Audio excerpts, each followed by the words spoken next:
আজকে দুই বান্ধবী মিলে বের হয়ে গেলাম পার্লার যাওয়ার জন্য। ওরও কিছু কাজ ছিল, সেটা করে চলে গেলাম দুজনেই পার্লারে। কারণ ওর ছিল হেয়ার কাট করার আর আমার ছিল অন্য কিছু।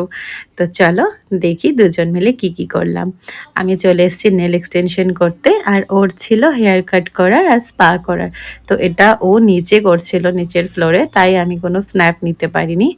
আর এই আমি বসে গেছিলাম নেল এক্সটেনশন করতে। এটা করার জন্য কিন্তু অনেকটা ধৈর্যের দরকার, এত টাইম বসতে হয়।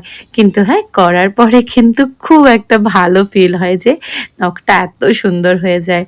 আর কি বলতো, আমার নখটা তো একদমই বড় হতে চায় না, সবসময় ছোট থাকে। তাই আমি ভাবি কোথাও যাওয়ার আগে তো আমার করতেই হয়। সবসময় যদিও করি না, নেলসটা খারাপ হয়ে যায়। কিন্তু কেন করেছি আমি সাডেনলি, এটা কিন্তু বলা যাবে না।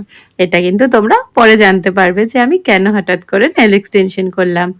তারপর এসে রেস্ট করে বের হয়ে গেলাম দুজনে, একটু চা আর কিছু খাবো বলে। সাথে ভাইও ছিল, বললাম চলো একটু ঘুরে আসা যাক, কিছু কাজও ছিল।